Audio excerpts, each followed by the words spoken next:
Hello, welcome back to our channel. First of all, I would like to share with you that this channel will be conducting or uploading a lot of videos which is multiple language with English, Urdu, Persian, Pashto, Punjabi and might be Saraiki as well. So you had to get ready and stay tuned. Today we will talk about the job placement and what kind of issues a female or male can face on your workplace. The first two things we will be discussed today is first is job references and does it make any sense, and the second thing is that anti-harassment policy of organizations, why they need it and why they do that, why they had to make that sort of policy. So we'll talk about job and job references.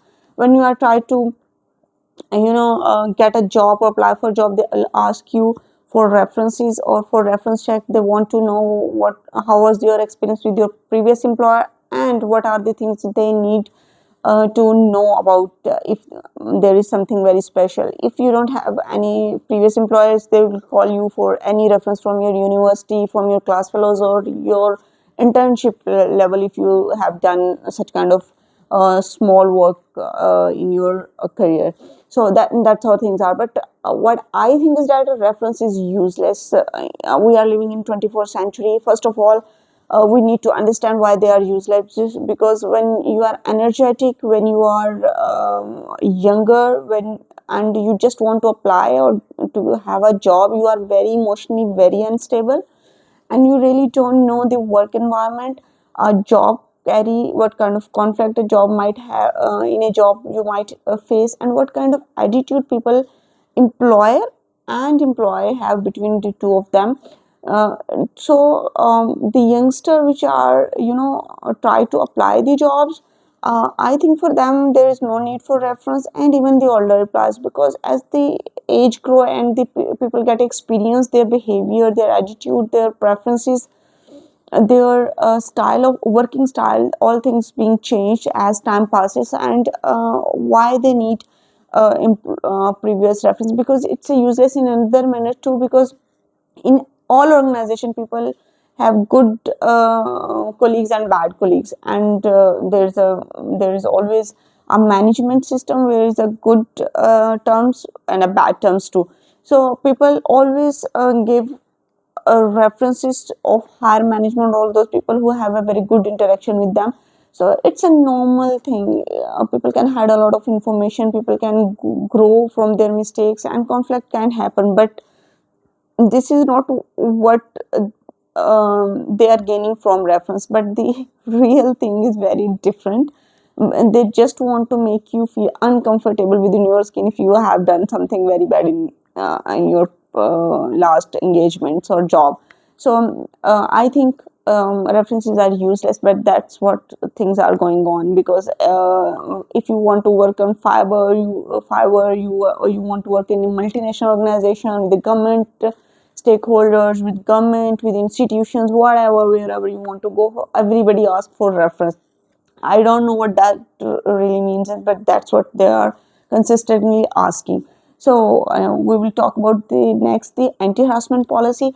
Why organization and government institution or institution really need it. Basically, anti-harassment policy is doing great job to protecting the employees. This is what they say, but actually whatever the organization, institution, even in a business, basically everybody is telling you that their environment is safe.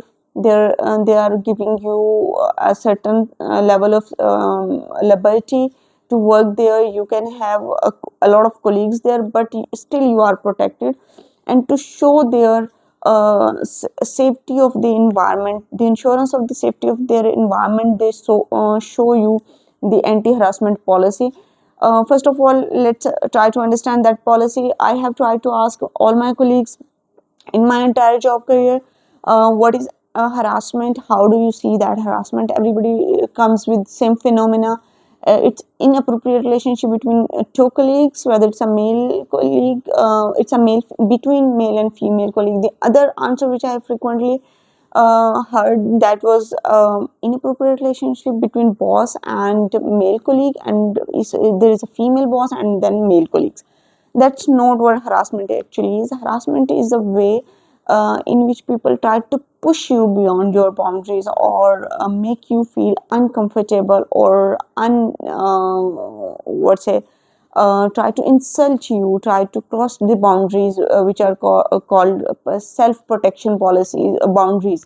So that's how things are. It's being insulted, abused, harassed, and pushed, whatever you will say. It's unlikely, unpleasant event, basically we will call it.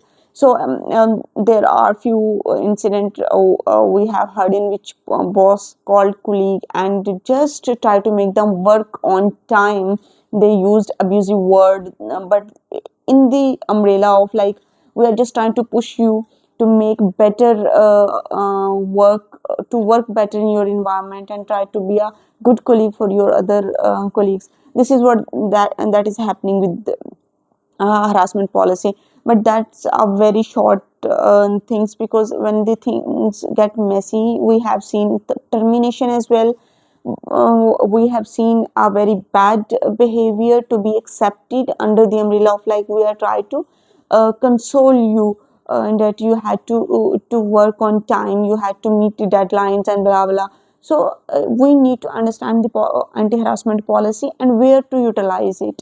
I have personally seen a very odd case in which a female, not only a single person, only a group of girls comes together, and they form an almost network against a certain person, and there is a lot of complaints against that person.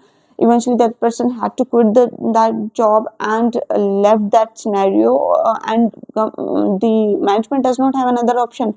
But the person was so capable and so good, that most of people make that statement it was a bad decision. But government, the institution has to do that. The organization need to make decision to ensure the insurance of the implication of the policy. For that they had to make the decision. But what had happened, female colleague left right after complaining that person, so they don't have the source in which they had to confirm, or to get into investigation the other party as well. So that's how things are. So what you can do to stop harassment, whatever you can do, is the better thing is that you can stop abuse immediately after stopping. Sorry, I am not here to tolerate such kind of things, first of all. Second decision you can say is that, stop, let me come back to you again, and I'll try to understand what the real situation actually is, then I'll explain it to you. The third act you had to do is that, stay silent and share all the information with the person in your office, in your environment, in your colleague, within your family, who has more sensitive toward harassment. Sensitivity is very different level in which everybody has to understand the work stress, the environment, the deadlines people are waiting, and the target they had to achieve in a certain level. That's what the jobs mostly are doing. So they had to understand the whole criteria and your position in that